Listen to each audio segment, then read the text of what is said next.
হুগলির গোঘাটে বিজেপি নেতার রহস্য মৃত্যু। বাড়ি থেকে উদ্ধার হলো হাত বাঁধা ঝুলন্ত দেহ।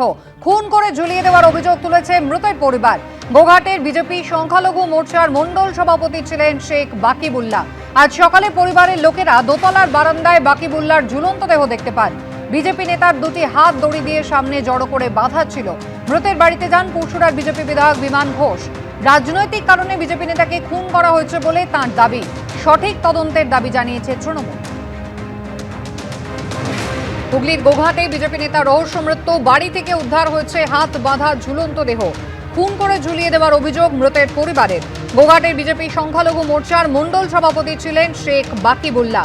আজ সকালে বাড়ির লোকেরা দোতলার বারান্দায় বাকিবুল্লাহর ঝুলন্ত দেহ দেখতে পান।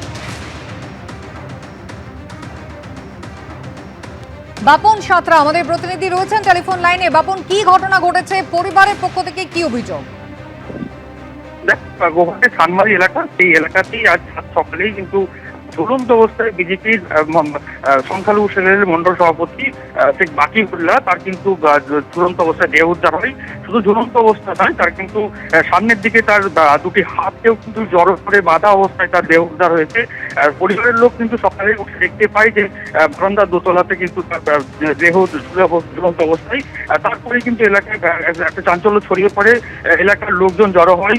তারপরে খবর দেওয়া হয় গোঘাট থানায়। গোঘাট থানার পুলিশ ঘটনাস্থলে এলে কিন্তু দেহ তুলতে হয়নি।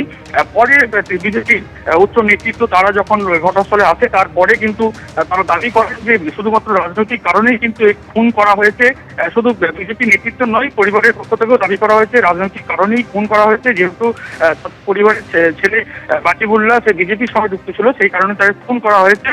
তবে ঘটনায় একটা যেমন চাপা উত্তেজনা এলাকায় তৈরি হয়েছে। তৃণমূলের পক্ষ থেকে কিন্তু অভিযোগ তারা কিন্তু স্বীকার করেছেন, তারা পূর্ণ তদন্তের দাবি করেছেন। সুমিতা, ধন্যবাদ। হুগলির গোঘাটে যেখানে বিজেপি নেতার রহস্য মৃত্যুর ঘটনা, বাড়ি থেকে তার হাত বাঁধা ঝুলন্ত দেহ উদ্ধার হয়েছে। খুন করে ঝুলিয়ে দেওয়া হয়েছে মৃতের পরিবার, এমনটাই অভিযোগ করেছে। বিজেপি নেতার দুটি হাত দড়ি দিয়ে সামনে জড়ো করে বাঁধা ছিল। তার বাড়িতে গিয়েছেন পুরসুরার বিজেপি বিধায়ক বিমান ঘোষ। স্ত্রী কি অভিযোগ করেছেন দেখুন।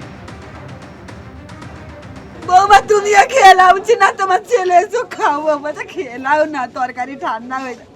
আমি দুটি ভাত নিয়ে খেতে লেগে গেছি ওর আসার আগে। আর ও না এলে আমি শুইনি, আমি বসে আছি ওর লেগে যে কখন আসবে।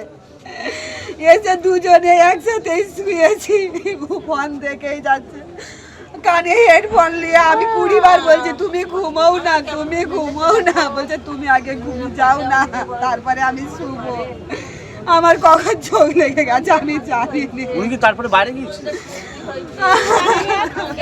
আমি জানি না, আমি ঘুমিয়ে গেছি। আর আমাদের দরজাটা প্লাইয়ের বোর্ড, একটু খুললেই শব্দ, কিচ্ছু পাওয়া যায়নি। পুরসুরার বিজেপি বিধায়ক তিনি গিয়েছিলেন বাকিবুল্লাহর বাড়িতে এবং দাবি করেছেন রাজনৈতিক কারণে শেখ বাকিবুল্লাহকে খুন করা হয়েছে। দেহ উদ্ধারে গিয়ে স্থানীয়দের বাধার মুখে পড়তে হয় পুলিশকে। মৃত্যুর সঠিক তদন্ত হোক। বিজেপির সঙ্গে তৃণমূলও কিন্তু একই দাবি করছে। তৃণমূলের পক্ষ থেকে কি দাবি হচ্ছে দেখুন।